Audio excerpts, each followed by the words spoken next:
Korang mesti takkan percaya kalau aku cakap yang aku sebenarnya pengsan masa dekat event pesta buku baru-baru ni. Mestilah korang takkan percaya sebab tak jadi pun. Tapi sebenarnya aku macam terasa nak pengsan sebab terharu jumpa korang semua. Dan apa-apa pun sebenarnya masa hari pertama, kedua, ketiga tu aku memang rasa macam hendak pengsan. Mata aku start kabur-kabur, bulan dan bintang makin dekat dengan muka aku. Dan event ni adalah event yang paling besar dan paling ramai orang pernah datang sampai aku sendiri tak percaya weh. Serius lah korang minat Sumi ni. Aku tahu video view aku dengan subscriber aku ni tinggi, tapi aku taklah terfikir yang korang sanggup datang jauh-jauh semata-mata nak jumpa muka Sumi ni yang tak sejibik pun dengan kartun dia ni. Kesungguhan korang semua sanggup datang dan beli barang-barang Sumi ni walaupun tak dapat berbual dengan Sumi ni membuatkan aku teringat satu cerita lama aku ni.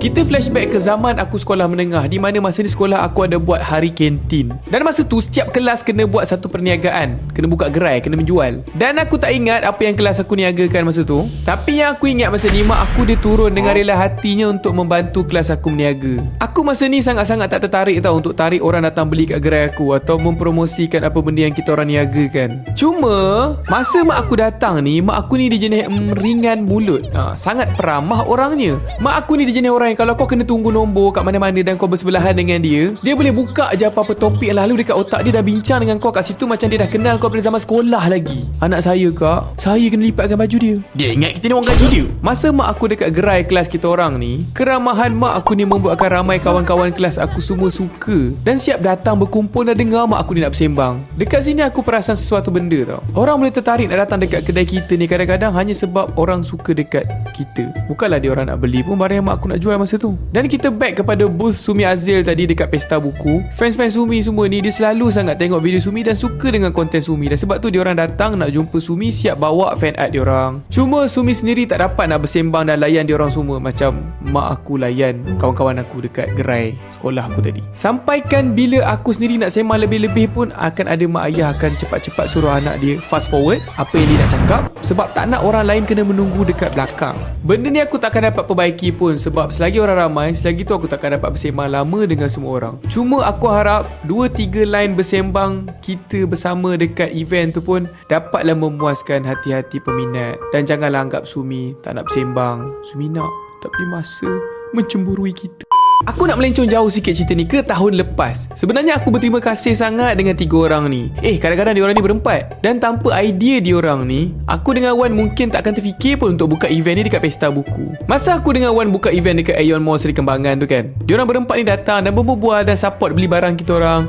Dan diorang pun cakap, kita orang ni baru je balik dari pesta buku. Kenapa Wan dan Sumi tak nak buat dekat pesta buku? Lagi meriah tu. Aku sebenarnya tahu pesta buku ni apa. Di tempat orang berpesta, lepas tu ada buku berpesta juga kot. Cuma aku tak pernah datang sepanjang hayat aku di muka bumi ini. Dan Wan pun sama juga, aku rasa. Dia duduk ganu kot, pergi pesta penyu je. Jadi aku dan Wan pun terus balik dan buat research secara mendalam dan mendapati yang pesta buku ni adalah event yang didatangi hingga 2 juta rakyat Malaysia tu.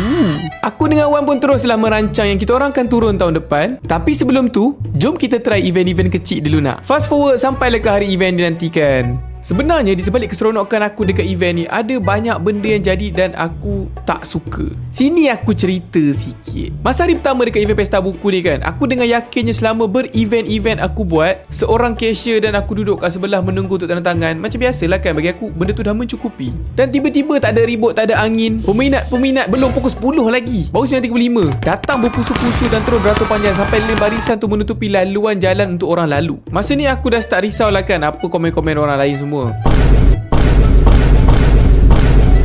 Saya kena beratur 30 minit. Okey. Panjangnya lane ni. Booth kartun je kot. Dan masa ni aku suruhlah geng-geng Sumi Azil ni membuka 2 cashier untuk mempercepatkan proses pembayaran. Dan masa ni baru hari pertama tau, hari Jumaat. Tapi memang aku tak agak lah yang sambutan macam ni. Terima kasih. Malam tu masa balik je kan, semua orang penat sangat. Ahli tim Sumi dengan Wan siap terduduk tertidur bersepah merata rumah, penat sangat. Sian dia. Sepanjang event ni ada beberapa benda yang aku tak terfikir jadilah. Ada bermacam-macam ragam-ragam fans yang datang daripada setiap pelosok Malaysia. Tapi ni benda aku tak expect. Ada juga orang yang datang daripada luar Malaysia. Ada seorang fans ni dia cakap dia datang daripada Singapura. Tapi tak tahulah kan, ada yang datang daripada Brunei ke Indonesia ke London ke, tapi tak bagi tahu. Ada seorang fans ni dia datang dengan kerusi roda dan sanggup datang jauh-jauh nak jumpa Sumi. Tapi Sumi sangat-sangat minta maaf sebab tak dapat nak spend masa berbual dengan dia. Cuma mak dia cakap lah anak dia sangat-sangat seronok bila dapat tengok video Sumi. Dia macam happy. Dan ada juga seorang fan ni, dia duduk jauh dan dia cakap kalau mak air tak nak bawa dia nak datang sini jalan kaki. Tak tahulah dia duduk mana, jauh rasanya. Tapi itulah, takut-takut sampai-sampainya dah PBKL tahun depan dah. Ada juga peminat Sumi yang bila jumpa-jumpa je Sumi, dia tiba-tiba menangis. Seram ke muka Sumi ni, tak sama macam kartun. Dan ada juga fans Sumi ni pergi bagi patung Sumi paling besar aku pernah dapat.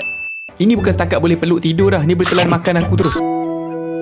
Dan sampai hari ke-7 plushie Sumi dah tinggal beberapa belas je lagi.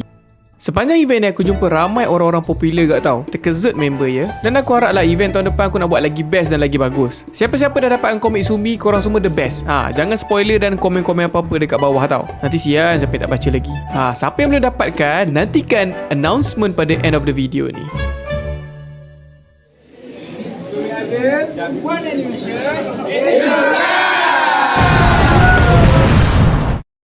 Kepada siapa yang belum dapat lagi komik Sumi Kembara Nusantara, komik Sumi ni akan dibuka pre-ordernya pada 15 hari bulan Julai hingga 25 hari bulan Julai dekat Shopee, iaitu 10 hari tempohnya. Dan dekat TikTok Shop pula akan dibuka pre-ordernya pada 24 hari bulan Julai sehingga 26 hari bulan Julai, iaitu 3 hari tempohnya. Selepas daripada tarikh ni, komik Sumi ni tak akan dijual online dah untuk tempoh masa yang tertentu lah. Maksudnya, ini sajalah peluang korang kepada siapa-siapa yang belum dapatkan lagi komik Sumi untuk dapatkan komik Sumi Nusantara Kembara ni. Satu penambahan lagi lah kan, komik ni adalah pre-order. Maksudnya lepas tamat je tarikh pre-order tu, barulah komik ini akan dipost, iaitu pada 26 hari bulan Julai. Jadi bolehlah pergi ke kalender dan tandalah tarikh ni supaya tak terlepas. Jadi jumpa lagi di video akan datang. Assalamualaikum.